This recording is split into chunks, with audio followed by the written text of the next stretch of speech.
सीसामऊ, कटहरी, करहल और कुंदर की सीटों पर सपा ने जीत हासिल की थी।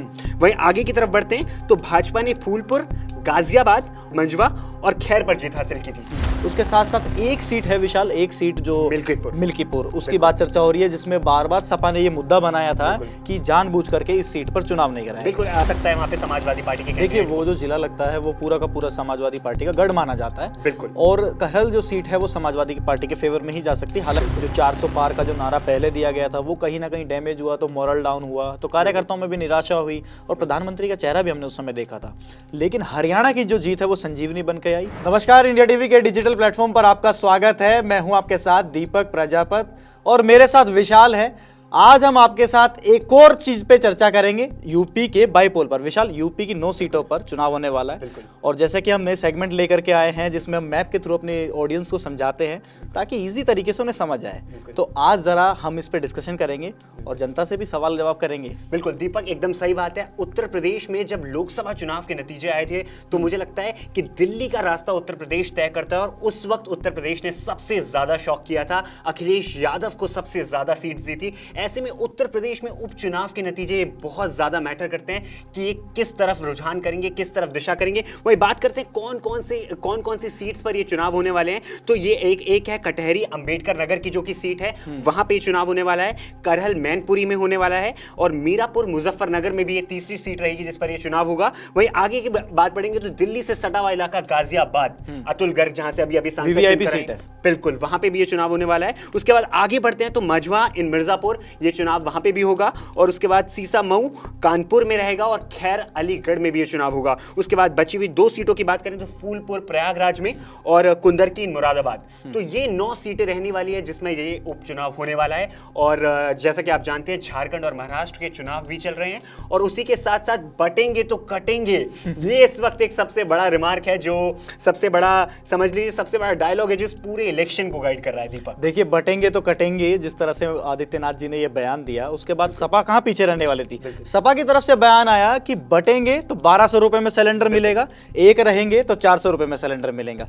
तो जो अखिलेश यादव का जो इस समय परफॉर्मेंस है जो लोकसभा चुनावों के बाद था, तो सपा का जोश है। बिल्कुल बिल्कुल, अखिलेश यादव तो बोल रहे हैं। अभी मैंने हाल ही में अखिलेश यादव का स्टेटमेंट देखा, उन्होंने ये भी कहा कि विद इन बीजेपी और बीजेपी के अंदर ही लोग ये वाले इस रिमार्क को एक्सेप्ट नहीं कर रहे हैं। हालांकि प्रधानमंत्री नरेंद्र मोदी ने भी बाद में कुछ अलग टाइप का बयान दिया और बोला एक है तो सेफ है। ये थोड़ा सा डैमेज कंट्रोल करने जैसा बयान है, क्योंकि बटेंगे तो कटेंगे तो ये कुछ इस तरीके का बयान हो गया था जिसपे काफी सवाल खड़े हो रहे थे। वही दीपक, एक चीज भी हमें समझना जरूरत है कि इन 9 सीटों पे फिलहाल जो थी वो कौन कौन सी पार्टी जीती हुई थी। तो हमने जैसा स्टडी करी उस हिसाब से साल 2022 के विधानसभा चुनाव में सीसामऊ, कटहरी, करहल और कुंदर की सीटों पर सपा ने जीत हासिल की थी।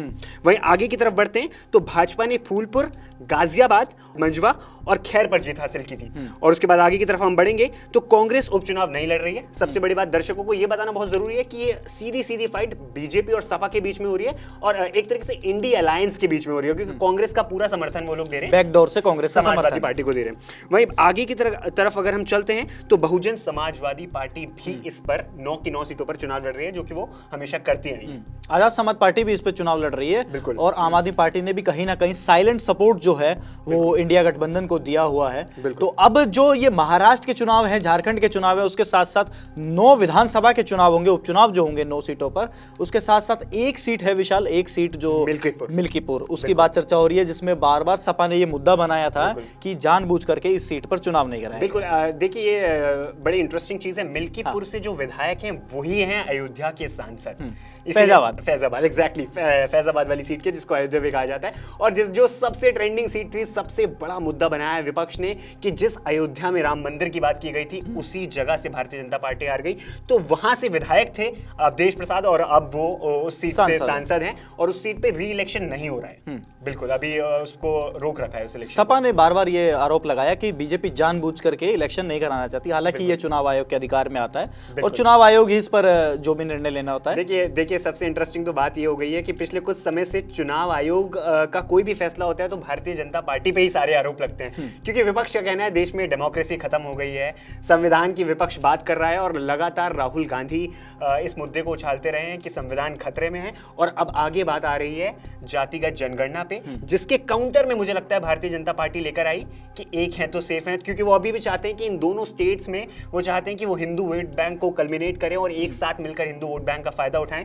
और राहुल गांधी इस वक्त जातिगत जनगणना से कहीं ना कहीं लोगों के मन में संशय डाल रहे हैं कि भारतीय जनता पार्टी पिछड़ों का समर्थन नहीं करना चाहती, उन लोगों के साथ नहीं देना चाहती। लोकसभा चुनाव में विशाल हमने देखा था कि संविधान खत्म कर देंगे, इस तरह के जो मुद्दे विपक्ष के द्वारा उठाए गए थे वो कहीं ना कहीं लोगों के दिमाग में गए, जिसकी वजह से उत्तर प्रदेश में समाजवादी पार्टी अच्छी खासी सीटें निकाल के ले गई। बिल्कुल। एक करहल वाली सीट के बारे में भी दीपक हम बात करना चाहेंगे। अखिलेश यादव वहां से खुद विधायक थे और उसके बाद इस बार उन्होंने सांसद का चुनाव लड़ा, तो करहल सीट पे किस तरीके का माहौल रहने वाला है, अखिलेश यादव का कितना फायदा वहां पे मिल सकता है वहां पे समाजवादी पार्टी के? देखिए वो जो जिला लगता है वो पूरा का पूरा समाजवादी पार्टी का गढ़ माना जाता है। बिल्कुल। और करहल जो सीट है वो समाजवादी की पार्टी के फेवर में ही जा सकती है। हालांकि नतीजे 23 तारीख को आएंगे तभी पता चलेगा कि किस सीट पर किसकी जीत होती है। हालांकि उत्तर प्रदेश में योगी आदित्यनाथ और बीजेपी पूरे दमखम के साथ ये कह रही है कि हम 9 की 9 विधानसभा सीटें जीतेंगे। बिल्कुल। दीपक अभी हाल ही में आपका गाजियाबाद जाना हुआ था, जहां पे आपने मैंने देखा कि सपा के कैंडिडेट और बीजेपी के कैंडिडेट दोनों से बात करी, वहां पे लोगों से भी बात करी। तो गाजियाबाद दिल्ली से सटी सीट है और दिल्ली के भी चुनाव आने वाले हैं, तो गाजियाबाद में किस तरीके का माहौल देखने को मिला वो थोड़ा सा बताइए। देखिए गाजियाबाद में मैं दोनों प्रत्याशियों के इंटरव्यू करके आया, जिसमें मुझे पता चला, वहां के लोगों से बात की,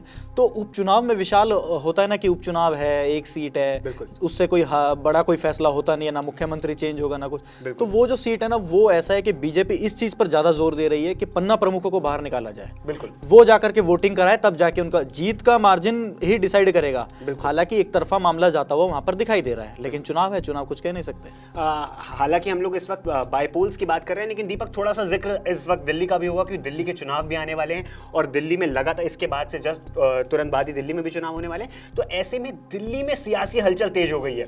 आम आदमी पार्टी के कई नेता भाजपा में शामिल हो रहे हैं, तो कहीं भाजपा के कई नेता आम आदमी पार्टी की तरफ रुख कर रहे हैं। तो ऐसे में दिल्ली चुनावों पर किस तरीके का इंपैक्ट पड़ने वाला है झारखंड और महाराष्ट्र इलेक्शंस का? देखिए इंपैक्ट पड़ेगा, दोनों पार्टियों की तैयारी? इंपैक्ट पूरा पड़ने वाला है, क्योंकि हरियाणा में जीत के बाद से बीजेपी के जो हौसले हैं वो बुलंद हैं। जो 400 पार का जो नारा पहले दिया गया था वो कहीं ना कहीं डैमेज हुआ, तो मोरल डाउन हुआ, तो कार्यकर्ताओं में भी निराशा हुई और प्रधानमंत्री का चेहरा भी हमने उस समय देखा था। लेकिन हरियाणा की जो जीत है वो संजीवनी बन के आई, और वही संजीवनी झारखंड, महाराष्ट्र और उत्तर प्रदेश के बाईपोल इलेक्शंस में काम करेगी।